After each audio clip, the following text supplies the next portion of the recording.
You're on mute. I had everyone muted when they joined, so you don't get interrupted. But anyway, so I just started recording, so let me just give a quick intro here. This is our semi-monthly chat. Julie and I have been having this is, I think, our third one. We just kind of randomly pick a topic based on what, what's on our minds or whatever.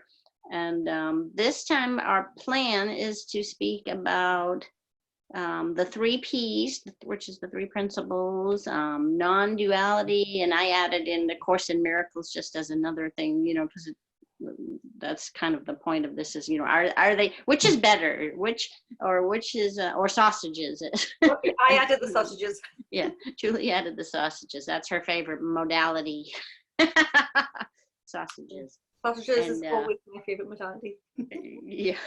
So we thought we'd talk about that. There's a lot of talk in our community about these things and, which is better and how to say it right and which will help people the most. Are they even there to help people?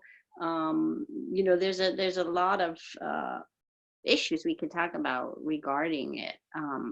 I can just begin with what, my feeling on it all is, to me, I kind of hear the same thing in all these things, except maybe sausages.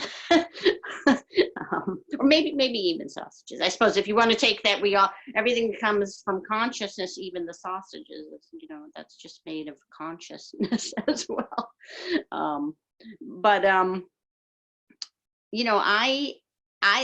That's kind of what I like doing, is looking for the similarities in everything that I learn in terms of psychological or spiritual stuff. I look for the similarities, and then I kind of disregard what seems like someone's personal opinions or egoic. Some stuff feels like it's just coming from someone's ego to be right, that kind of thing. And so if it doesn't resonate with me, I say, whatever, I just disregard it. I used to maybe argue with it. Most of the time I don't argue too much as much as I used to with people, which I think is a good sign that my ego is maybe not quite as having to defend these things. But it's interesting to read different people's opinions and or hear different stuff. And I like listening to some non-duality stuff. I like listening to 3 principle stuff. I like listening to Course in Miracles stuff. I'm into the old Seth materials right now, back from the 1970s. I just listened to a biography about Edgar Cayce, who was in the 1920s, was like a spiritual healer. So I like it all. I think it's all really cool. Abraham Hicks. It's all really interesting. And I don't personally understand why anyone would want to or believe that they need to stick to one kind of thing or whatever. On the other hand, I also, one more thing just to say, and then I'll give it over to Jules, that I think when we go into these things as a way to get helped, I do agree with some others that might say that these things are just explaining how things work, or at least an opinion of how things work, and they're not. I think you don't get as much out of them if you say, if you're going in with a problem, I'm anxious, I'm whatever, and hopefully this will help me. Yes, sometimes it does, and that often is an implication of these kinds of teachings, that we do feel better once we somehow get it. But I think that happens more when we don't have that as our agenda. And I don't know, that's just what I've seen. And I think I've been lucky in that respect, because for me, I didn't go into any of this stuff with any specific issue. I just was interested and curious, and then I found things fell away for me. Life just changed, which was so cool. And still now, that's the only reason I still am interested, just because it's just fun, and it's an exploration. And for me, that I think is, if I was going to, I don't want to tell anyone else what to do, but to me, that's a better way, or it seems like it just works better. And that's the wrong thing to even say too, because there's nothing that it doesn't work. It's not it's just, there's often implications that tend to happen more when you're just being curious. What say you, Jules? I say you've come to the right place if you just want to have a bit of fun and explore. Before we started recording, before you all came online, I was saying to Jill that this is our third talk now. When the first one just came about, I think you made a comment on one of my posts, and I was like, let's have a chat about it, and they've just continued in that same vein. We'll message each other and go, what about this topic? And we pick a time and then remember it a few hours beforehand that we've got to hence the short notice. But I said to Jill, it would be lovely if this was more of a collaboration conversation, if more people joined in and actually spoke. And then I said, but I also remember years ago and probably not even that many years ago actually, but on lots of calls I would go on webinars I would go on, and I would listen, and people would say, would anybody like to say anything? And I had loads of things in my head, but I wasn't going to ask any of them, purely because it was a case of I'm just going to sound as though I haven't got a clue what I'm talking about. I'm just going to sound as though I'm way off base. They're going to think, who the heck is she? Now, all of the above still apply. I just don't care now. So I still do. Now I'll just say what I've got to say and ask what I've got to ask, or I just don't have any thinking about it. And that maybe is the same thing with you, Jill, when you're not arguing. And I have noticed you're not arguing as much with people now. That bone's been put down, I've noticed. I still have a little nibble every now and again. And I did just today put one of the bones out of sight. Just today, I put it out of sight, so I won't be seeing it and tempted by it anymore. But that also prompted the title of this conversation, because there seems to have been so much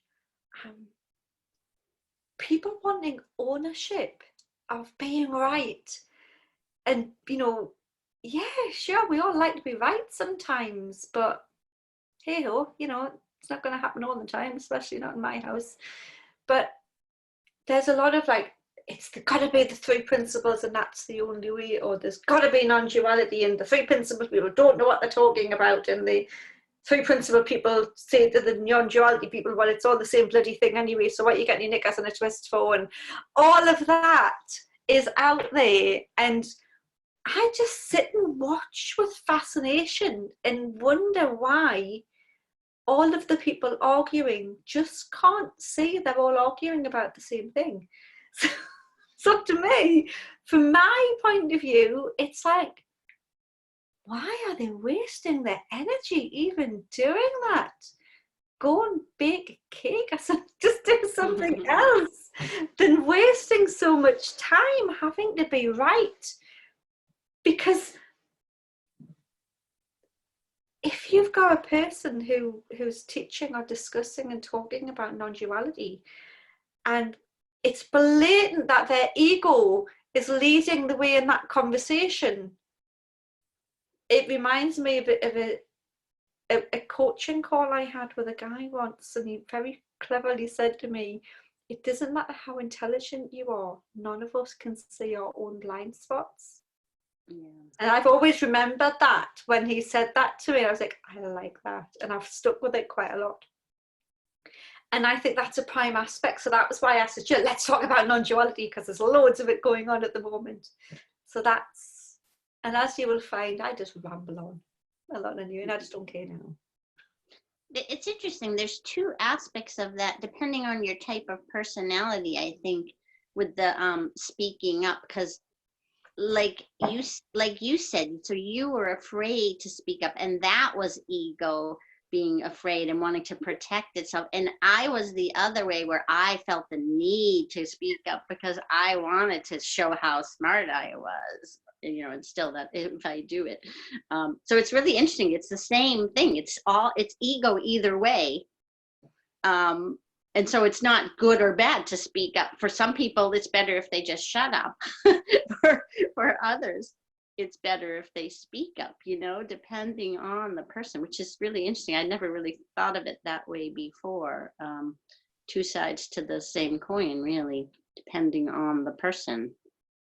Because I think, like for me, I'm quieter if I come into a webinar, I may not want to talk, just where maybe I used to. Oh wait, I want to be the smarty pants here. But yeah, so that's interesting too. It's not either or, just like everything else we're talking. Either or and. Yeah. And if anybody wants to speak up at any time, if anyone's got anything to add, any points of view, if you would like to tell us that we're talking complete and utter tosh. Our egos, I think, now can quite easily handle that now, because we really don't care anyway. So if you've got anything to add, if you want anything, or questions or anything, yeah, too. just ask. It's a small webinar, so just speak up and feel free to join in the conversation and put how it looks to you, because that adds the richness to these webinars when everybody has their own. It's like making a big pan of stew, isn't it? Then all of the nice little ingredients are what makes the flavour. If there's only two things in it, it's a bit bland. So, not that you're saying you're bland, Jill. I'm just saying. That would have bothered me a while ago. A while ago. Would it have bothered you, or would it have bothered your non-dual self? Which part of you would it have bothered? Exactly. And just to go into some of, if nobody has anything to say yet, some of the, I think it's funny, like Sid Banks, if you wanted to compare 3 Ps in non-duality, I mean, it's where it is the same thing. I mean, if you get to the real heart of what Sid's message was, that we are not our thoughts. We talk a lot about thoughts, so you might say, well, we're talking about thoughts, so that's not non-duality. But the whole point is to recognize that we have all this thinking that's creating all this reality, but it's not who we are at our core.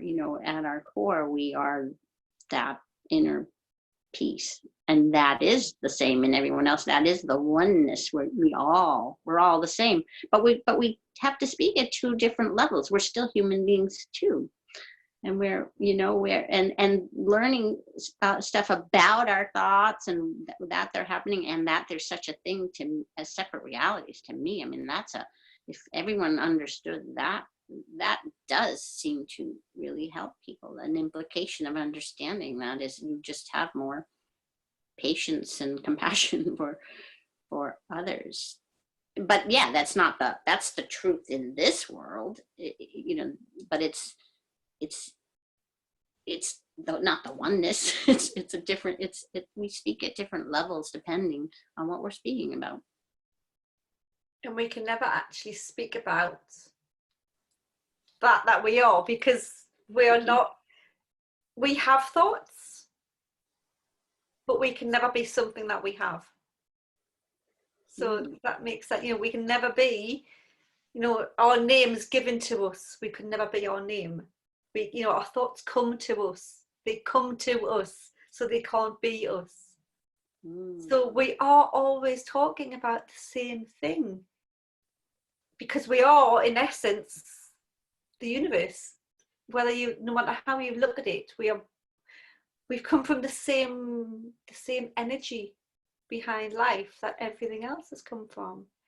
And it, to me, through my eyes that I've got, dismissing the humanness of us is doing this body that way, this brain that we have, a huge disservice, because we may as well be a slug if we don't appreciate what we actually can experience and can think and can feel, and just the life that's lived through us, that if we don't appreciate that and we try and dismiss it, then personally, you know, I think we're doing ourselves a great disservice, because we're missing out on so much. Yeah. And we're here in this physical world, so, you know, but all we want to do is talk about what the other part that where we came from. It's like, well, don't worry, you'll be back there at some point. But yeah, while we're here, let's explore the cool things we can do here, and creating our reality, creating whatever. Like, I mean, that's the fun of it. That's fun. Like, yeah, it's boring to, it's interesting to understand about, you know, that the oneness and stuff. And I think of it in different ways. Like, I think I might have heard this recently, but I liked it. It's that like sort of we're all just cells. We're all individual cells in the body of God, you could say, or of the oneness, however you want to put it. And that's kind of interesting too. Like, you know, it takes all of these cells to make this oneness thing. It's interesting, but yeah, it doesn't really make much difference. Well, it does make a difference in terms of seeing others as the same. I think for me, knowing that we are the universe, right? That's it. We come from the same energy, and that we can't touch the energy, we can't see the energy, we can't pick it up, put it in our pocket and store it for later on. We just come from that. And when I work with people, you know, one thing I always say to them is, you can't solve a problem in the future because it hasn't happened yet. And that's why, you know, people spend so much time worrying and stressing and looking at possible scenarios for future problems, when in essence, when the problem happens, we deal with it however we deal with it in the moment. That's all we can ever do. And talking about and trying to explore the non-duality aspect of it, when it's something we can't touch, it's something we can't reach, it's something that we just are, that's taking away, as you've just said, the experience that what we're having now. To me, it's no different to trying to solve a problem in the future, because there's going to be a time when this body's not here. And then I'm going to go back to the universe in whatever way, shape or form and experience it in whatever it's going to be. But I can't do that now. I can't solve a problem in the future. I can't go into my non-dual body, non-body, whatever it is. I can't go into it and explore it now, because I'll be doing that in whatever shape it transpires to be when I'm no longer in this body. It makes sense to live life to the full for me. And if anyone disagrees, please feel free to come in and tell me. I'm more than happy, we're both more than happy to listen to everybody's views. That's just how it looks. And I'm sure there's a huge value for people who are seeing whatever it is I'm missing, because I know I'm missing something because I'm just not seeing it. And I just don't see the point. We're all energy, we're all love, we're all from the universe. That's it. And we are living in these bodies that we've got. That's as simplistic as it seems to me. And that, if you see something different, Joe, feel free to share it. And if anybody else, I can see, I mean, to me, the value in getting that to whatever extent we can get, or catching glimpses of that, to me, there's a value in it, because it makes this world a little lighter, like that it's less important than we might think. And so I can take things maybe a little less seriously, not being as scared to die even, you know, like it takes away some of that fear. A lot of our fears come from the fear of death. And the more I see that this isn't all there is, and believe that for real, if it's even possible to really believe it, then for me, it makes things a little bit easier, a little less scary. Okay, so just give me 2 seconds. I just want to ask this question, but it's because I'll forget it otherwise. So this is the mischievous side of me coming out. Are you saying catching glimpses of the non-duality is useful to fix a fear that you had of death? No, I'm saying an implication is that sometimes, for me at least, like it solidifies my belief that this is all a dream and a game, because I've sort of had that idea in my mind more, and then learning, it keeps building upon it, going, wow, yeah, it is a game, isn't it? And that makes, if it's a game, who cares? Live it and play it to the best of our abilities. I totally agree. Yeah. Sorry, Graham, what were you going to say? Yeah. I was just going to jump with the death scenario. Okay. If you look back through, there's a book called the Book of Samurais, the Hakura, and if you look back through some of the Stoic books, they talk about preparation for death, to be prepared. Just as Michael Neal would talk about the fact that doing your best, being prepared, and just showing up, but letting life happen to you. But I think it was Benjamin Franklin said that he would wake up every day prepared to die, but it didn't mean that he would put anything less into his life.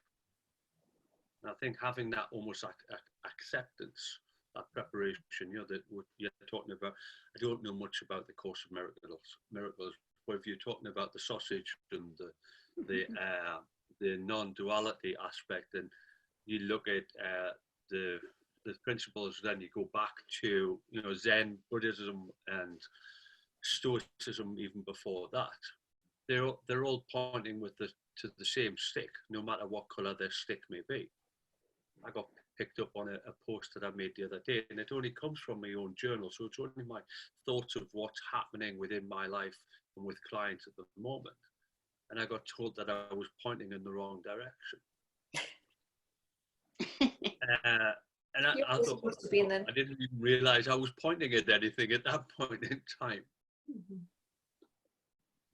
But I think what I'm trying to say in a clumsy way is, I don't think you can't prepare for life. And I use the analogy as I have a spare tire in the back of the car, not because I'm anticipating getting a puncture or thinking about it every time that I go out, but being prepared for it allows us not to clutter up my mind with, well, what if it happens? If that makes sense. Yeah. Yeah, right. For now, anyway. Yeah, right. I think every single one of us gets caught up in our ego, because it's impossible not to, because it's a living in this form. We are living this life, and we've got this story that we make up all of the time that is invisible until it's not.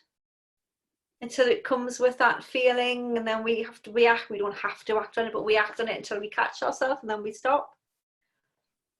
And there can be some teachings, some ways of leading that will try and renounce all of the ego. And I think that would pretty much be a full-time job in itself. Trying to do that, I think because it's invisible until it's not, to me that isn't a practical way of living a fulfilled, happy life. We've just got to catch us. Sorry. Yeah, and I don't think you can, it's again, like, I think that's an implication that happens, that you may, your ego you get less and less of it. And that's just a natural consequence. But yeah, I can't imagine like practicing getting rid of the ego, because who's doing that? That's like all ego, trying to get rid of ego. And the people telling people that they shouldn't be coming from ego, it's ego sharing that point of view. So I think so. Yeah. It's fascinating, and it's the human form at its best, not realizing that it's getting caught up in its own web at times. Yeah. And Because, yeah, ego, I mean, the true self, let's just use that as I don't know if there's such a thing, but like that part of us doesn't feel the need to have to tell anyone else, you know, or to have to be right, or to have to share. That urge we have to want to share and stuff is ego too, even if it's in a good positive way, like we want to help others. But that's also, in some deep way, it's because it makes us feel good, you know. So it's ego as well. There's nothing wrong with it. It's fine to share and stuff, but it comes from ego, but we can easily not realize that that's what it is. ego has plenty of good points. Yeah. I think we don't have to, our ego doesn't have to be a negative thing. This call wouldn't be happening now if on some level our egos didn't think somebody would hopefully join in, or somebody would listen and maybe, you know, want to join in and have a conversation with us.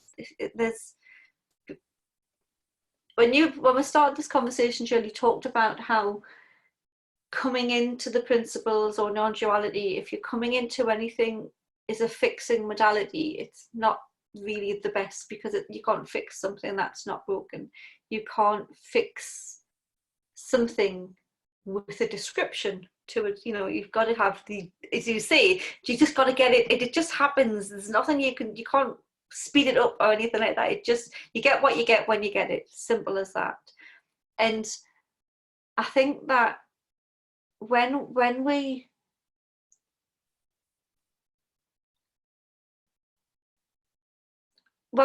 use other modalities, other things to incorporate them in, I don't see any harm in doing that either.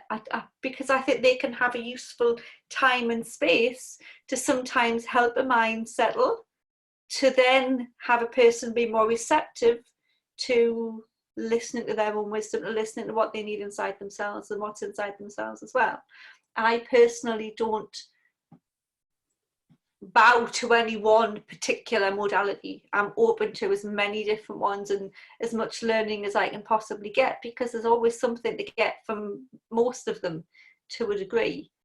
And I think you're very much just the same, because you just do the same as me. I know Graham does the same, and I'm not sure about Sharon, Missy and Scott, but hopefully you will be the same as well. Anybody else like to join in? Yeah, I used to not, you know, when I first was on the 3P bandwagon, you know, I was very like, oh no, this is it. And I remember even speaking with you, and you were always like, no, I still use this, you know. And I remember thinking in my, you know, I was judging that, you know, that no, you know, well, someday you'll come around and you'll be on the 3P. I remember. That was about 5 or 6 years ago, and I knew you were thinking it, because you virtually said it, and I was like, yeah, right, whatever, I know me. Yeah, but yeah, that, you know, and I think that's a common thing, but I can see now, I'm learning that, you know, so many of the other things they still have 3P at the core, and they've kind of just been reverse engineered, or, you know, made into methods. But there's nothing wrong with methods, because they help, they work. That's why they become methods. You don't need it necessarily, but if the you know, if you're with a client and that comes to you, it's like, yeah, why not? You know, that's just part of your knowledge. And what's to say that that's not my wisdom in action? And then, yeah, that is your wisdom in action. Yeah. You know, who knows what it. I remember those early conversations that we had, because I really saw you as the expert, as the guru. Jill was the expert. Oh yeah, that was. And I was just me, just coming into the thing, just, but yeah, I like the 3 principles, but I do this, I do this, and I do this as well. I remember the conversations. Yeah. Shame on you, Jules. Yeah, I haven't changed. Yeah, 3P. The 3P flag. Yeah, and it's interesting though, because some people really do like put all the eggs in one basket, and that's fine. for that person, if that's how life looks to them. But to me, even when we're talking about the three principles, and I know Sid said, you know, look for the feeling, it's everything, the information's in the feeling. And I'm probably going to get it wrong because I'm not a Sid's aficionado and all these jewel keepers, right? You know, you'll get clarity when you get a good feeling. I think that's a load of bollocks, because I think you can get just as much information when you're in the midst of an outburst, a thought storm. There's no saying that you don't get it. You might not listen to it as much because you might be in your head, but I think we can be just as I know I've certainly gotten, Julie, shut your mouth. When I've been in the middle of my ego thought storm, yeah, okay. So I don't think we have to listen for or wait for a good feeling to get our answers, to get told the way to go. I think we can get it at any time. Absolutely. I mean, that's when I get the most. Yeah. Is when I'm not in the good feeling, but that is the good feeling, because then suddenly you're in the good feeling. Yeah, it just flips you out of it, doesn't it? Or at least shuts you up for long enough to let you settle down a little bit. It's just a shift in perspective that happens, and so yeah, there's a confusion there, I think, because again, it becomes you get confused thinking you need to do a good feeling. What did Missy said something? Do you have something? Do you want to come on and say something, Missy? Go on. Actually, no, I was just saying this was a great conversation. I just happened to bump into it, but I've got to go. I'm on the East Coast of the U.S., so I'm getting ready to go pick up all the kiddos from school. But this was good. It caught my eye. The title of it caught my eye because I definitely dabble in all of it. I think my only contribution is, you know, having come into this 2 years ago, a year and a half ago, as the result of suffering and seeing the difference it made. It almost sounds judgy to me for someone to say, it's not very good to come at this. It was judgy. For me, I get the gist of it, that obviously it's better to come into it, but I think if you polled, you know, even most people come into it because they want to feel better. They're not in a great I think place. suffering serves a purpose. Yeah. I mean, I had nearly 50 years of life of just really great life. I had no need for anything like, You look about 20. Oh no, I'm 50. And I where you go thinking there. but then 2 years ago, I fell into a very deep depression and it was horrible. And that is what led me. Otherwise, I think I never would have even, like, 3 Ps, who needs it? My life is good. Look at my great life. I mean, it was all a big house of cards. It was a big facade, but who cared? It looked good. And then depression hit. Yeah. And so I guess I see it from the other side, where the only reason I came into 3 Ps and non-duality was because of depression and suffering. And now I can say, thank God for depression and suffering, because I can see that for nearly 50 years, I lived a facade. I lived a house of cards. So thank God, like, suffering was my vehicle. Suffering was my path. Otherwise, it just to clarify sort of what I meant, I think, and you're right. I mean, there's plenty of people like you who would have some. I guess I was thinking of the people. There's seems to be a lot of people who come at it from that same angle, but I don't know what the difference is. They're too set on getting cured or something, and it seems to be blocking them. And so I guess I was thinking of them. I totally agree with that. Absolutely. Like, if you're going into it to get a fix, by default, you're not going to get fixed because you're coming at it from a place of lack. And I love how, I think it's Claire Diamond that says, if you're coming at something from lack, well, you're just going to get more lack. And if you're coming at something from desperation, it's the one thing life is going to be like, oh, honey. It's going to reflect it back. it's going to reflect it right back. So I totally get what you're saying. I think I just, when you first said, I was like, it sounded judgy, like you're better off. But I know what you're saying. No, but I see what you're saying, because you can't come at it to fix something that's not broken. What I found, I think in seeing it, a lot of people come into this with a very fixed, quick fix, and I think that's the difference. It was the quick fix that was not a quick fix. No, but I think that was a difference in if Jill had said a quick fix, you might not have felt it as differently. It had the same thing. Because I think a lot of people come in for a quick fix, and the fact that they're looking for a quick fix either means they don't stay long enough to actually hear something, and then they dismiss it all as a load of rubbish because it didn't work, because it's not a prescription for anything. No, and I totally get where she was coming from. I absolutely agree, because it's not here as a fix, but I think the default, once you're in it and you immerse yourself in it and you're in it for a while, you can't help have your life. But to see, I mean, my circumstances are certainly no different. My life is exactly the same on the outside. And yet, I'm not depressed anymore. I'm joyful. I'm not sad. But I didn't come in it to fix it. I just was so desperate for relief that I thought there must be another thing in life I'm not seeing. And then I was like, I mean, literally within weeks, I was like, oh my gosh, I thought this house of cards was it. Like, truly, I would have taken a lie detector test. Like, no, this little facade house of cards is all there is to life. So when you come into it like that and someone's saying, wait, there's like something else going on, you can't help but to be like, oh my gosh, there's more. It's like I was a kid again in like a candy shop. It was great. I said, so this just happened to catch my eye. I love it. This was a fantastic conversation. I'm glad I just happened to scroll through Facebook at just the right second and see it. Great. So thank you guys. Well, I'm off to get the kids. Before you go, now you know what you know. Does the label matter?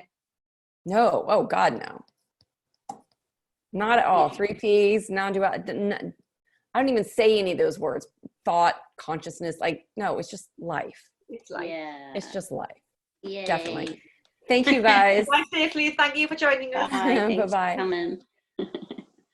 Yeah, that's really good point. I think, and that's the difference. It's just like a perspective of how you come in, and it's hard to describe that in words. That's the slight difference in how you come in. And even some of those who come in the other way, they still, that's not to say they can't hear something that changes their life.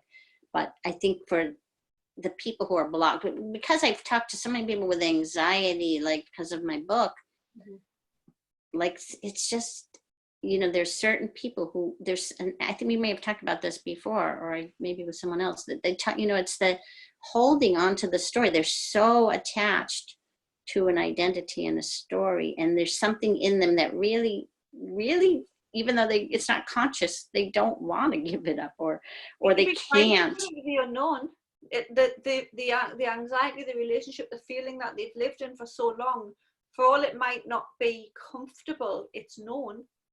Yeah. And it can be even more frightening going into the unknown and actually giving, what, I'm not this person anymore. Well, who the hell am I? Who am I? It can be a really frightening place for people to go into. And standing in the wilderness and being on that quicksand all by yourself while you try to steady your feet can be a really hard thing to do. So I'm right to say, give me back my anxiety and let me hold on to this story, because at least I know where I am. And it doesn't make sense to anybody on the outside because we're not living that life. Yeah. How could it? Try to tell them that they're all, that just the oneness thing. Yeah, you try and tell somebody who's, in the midst of, who's even, obviously I work with a lot of children and parents. You try and tell a parent whose daughter's self-harming and trying to commit suicide and is going to get sectioned. You try and tell that person that, oh, we're all one and you don't need to worry about all this, you're going to be fine. Can you imagine what they would tell me? Because I know what I would be telling them if someone tried to do that to me. Or even that it's all thought. Like that's not any more helpful either. It really isn't. And that's when you've got to, when practicalities do have to come into play. And it's knowing how to talk to people in the right way at the right time. And you know what, that's the reason why we go right back to the beginning of the webinar when I said I didn't used to speak up very often, because I got some pretty strong views and they quite often went against the people who were giving the webinars, and I'd be like, well, I want to know this and I want to know that and I want to know the other. And I thought, oh, you know what, I'm just going to make us look like I'm the dunce in the corner with the big dunces hat on that knows nothing here. And so I didn't speak up. Yet, you know, maybe I should have done. Sharon, you're going to speak to us. Cool. But if you go to the left-hand corner of your screen, you will see a little microphone sign. You click on that, that will unmute. There you go. Hello. Thank you. That's okay. I found that bit quite interesting, actually, you talking about the anxiety, because I was a huge anxiety sufferer. Well, there just wasn't life really. So it's quite interesting when you talk about the story, that people hang on to a story or can hang on to a story.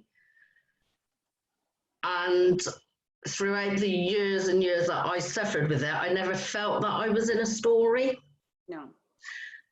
So it wasn't something I seen for myself, but as I looked more and more into the conversation, and my life did change quite rapidly, and could see all the connection with thought and the experience, etc. Things like the world is now kind of opened up and living each day. I forgot what I was going to say now. Yeah, but what I find interesting as I started waking up and seeing everything clearer was that I was kind of holding on to a story because I was feeling well and okay. And then it suddenly just showed me, oh my God, but I've only known how to be constantly worrying, especially around like health. So even though I wasn't conscious of it when I was feeling like that, it was actually more when I started, you know, feeling okay, that it actually felt quite strange to feel, know that I was okay, because that had been my story, but I didn't realize I was in a story at the time. Exactly, because that's your life. That's life, not a story. Like it doesn't seem like that's a thing. Like that's just your life. And nobody could tell you that's a story because it wouldn't make any sense. Like, no, this is what's happening. But it is so interesting. Because it was quite interesting, Jill, when you said earlier that life kind of just fell away for you.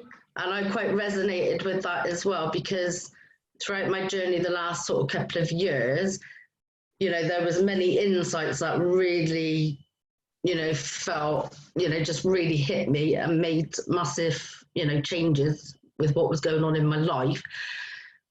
But a lot of it did just fall away, because something would come out and I think, oh, the state I'd be in over that, or the thinking I'd have around that just isn't there. Yeah. And I realised it was, as you said then, things were just falling away without even realising.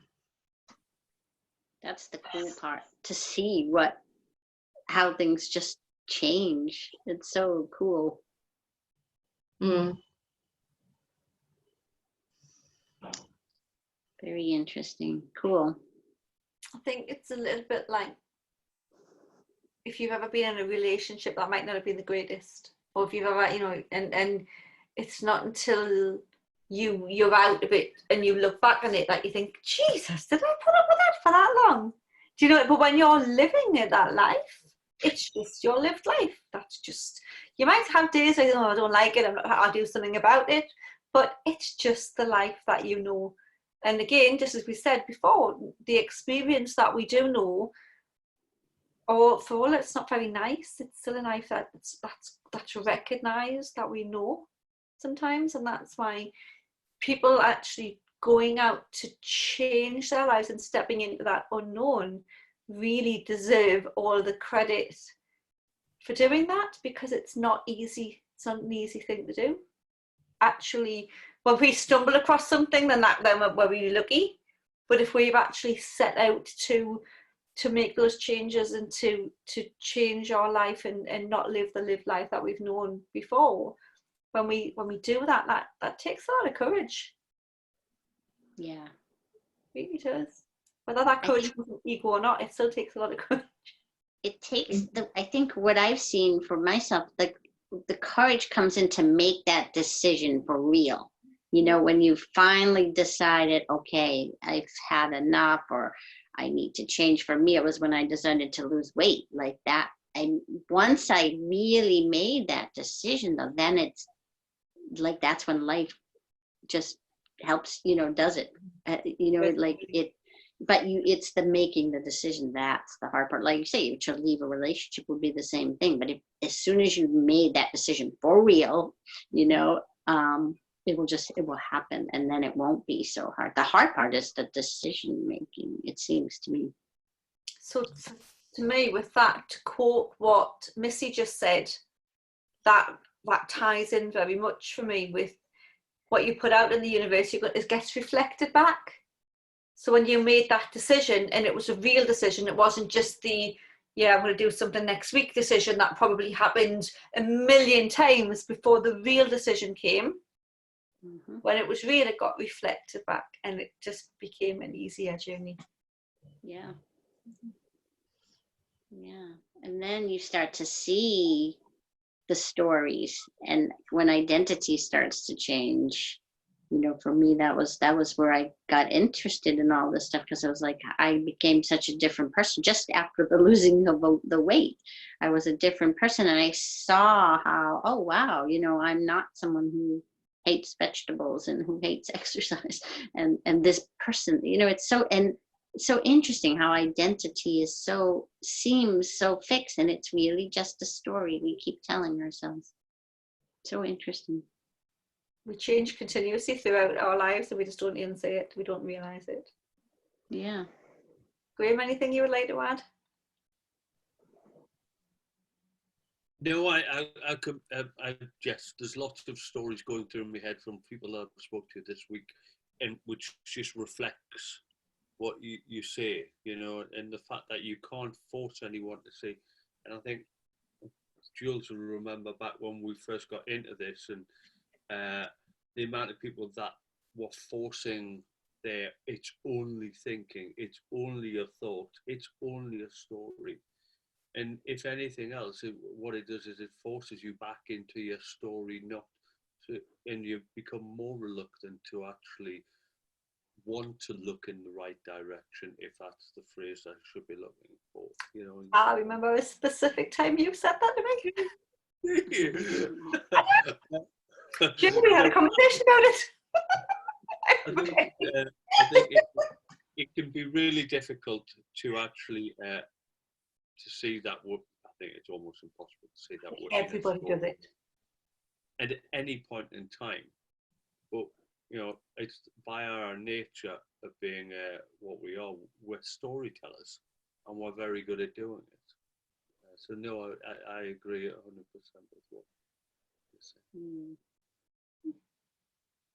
I was speaking to someone the other day. It might have been like a interviewer or something like that, and they said, so what would you tell someone, you know, who was having this, I forget what the problem was, you know, that some horrible thing was going on in their lives, and how would you let them know that it was coming from thought? And I said, I would never, you know, like it would, but I would have a few years ago, but I was like, no, I wouldn't. Why would I try to make somebody who's in the midst of it, you know, it's supposed to be looking like that's their reality, so that's their reality. Like, you can't, it would just sound ridiculous to try and tell them that. And I forget what I went on to say, but it luckily made sense to the person I was talking to.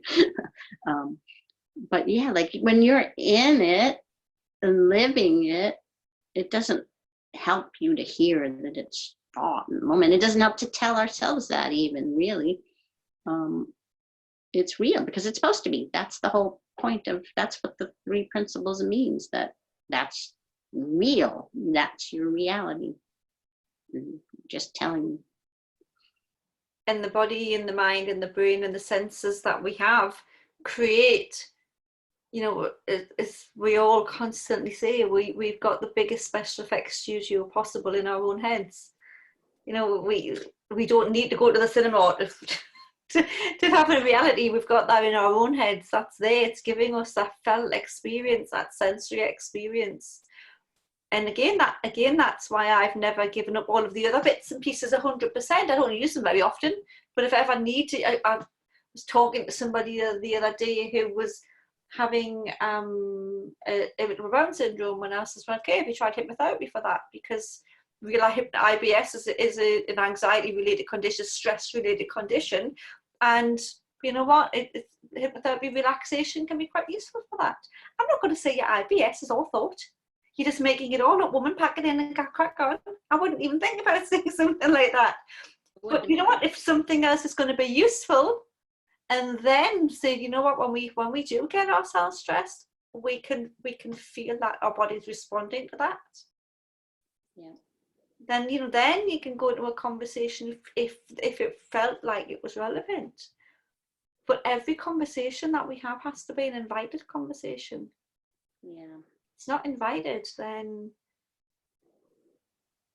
we shouldn't be, you know, we can't. If we can all share our opinions, and we do. We all post. I've got a group, Graham's got a group, you've got a group, you know, we've all got groups that we share in the way that we want our own groups run. We wouldn't go into somebody else's group. You wouldn't go into Nicola's group and you wouldn't go to Graham's group and tell him how to start losing weight with people and what have you. But that's ego. Well, we've all got our own ego, how we want our own group to run, and that also isn't necessarily a bad ego, because there's normally a message behind. We've normally got, Graham's got his tried and tested ways that he knows work with health and fitness. So, you know, he knows that the routine that can help people do that. And when we're making posts in those groups, and people come to those groups, and in a way that's the invitation, I think, to listen to those posts.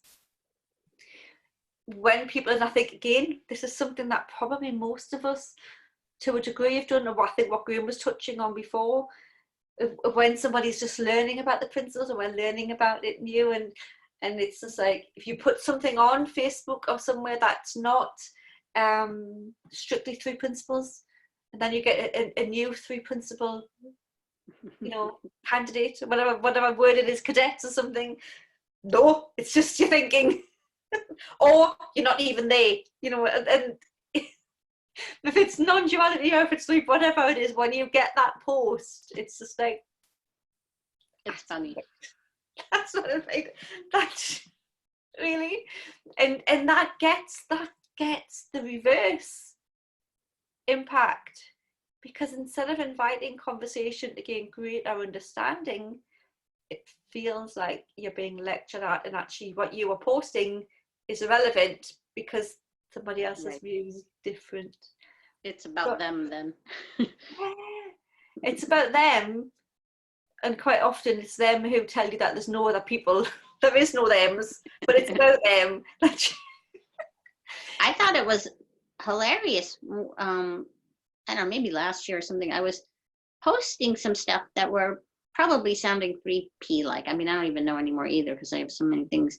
And I expect to get pushback like from my neighbors and people in my local area that don't, you know, that are outside in. And and the funny thing was I was only getting pushback from people who claim to be these non-dual. I'm like, really, go away. You know, what are you doing? You know, I don't expect you people to, you should be agreeing with me. I'm speaking. They're all doing the same thing, the same message at the end of the day. Yeah, I've had it. I've had conversations, and you know what? I would love to have a conversation with somebody that will be open to having a really good dialogue about that. But as of yet, I haven't found that person. So. Well, we just did. Well, we had that, but you and I aren't in a trench. We're not encamped in any. We haven't got our feet firmly planted in you know, in our battlegrounds. Where Yeah. what does it matter? Whether it's three principles, whether it's, I don't know anything much about the miracles course either. You know, we haven't really got a long time to talk about that either. But I don't know a lot about that. Well, one thing about that the reason I added it in actually is because it's very strict non-duality in some ways. It says there's no world, you know, it's all a dream, and it's very strict in that. But I like it because it also recognizes that we believe we're humans, and so it knows that you still have to ease your way into it. And so the course is really long, but it gradually gets you into seeing more and more that there is really no world. But it doesn't just throw you in to no world, because that doesn't come onto your post about anxiety and say, but there's no world. Yeah, right. That, doesn't it? Right. So that's why it's a great example of how you can talk about both, because you're talking about different levels, but it's very non-compromising about you know, it's very non-dualistic in its essence. I don't But know. it still recognizes human. Janice, I think you had the wrong time. We're just about wrapping up here. Could I ask something very quickly? Because you said you've had a couple of conversations before, because it was my friend who let me know this was happening. Otherwise, I wouldn't have had a clue. How would I know when you're having the next one? Well, unfortunately, we're not very good at giving advance notice too much. Right, but if you okay. follow me or Julie on Facebook, you can, you know, you might see it, because that's usually. Are you in any of Jules' groups, Janice? Sharon. Well, I'm on. Oh, Sharon, sorry, I thought I'd just seen Janice. Sorry, Sharon. That's right.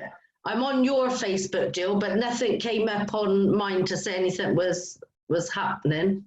Because I think with the algorithms, it's only every now and again you see people's posts.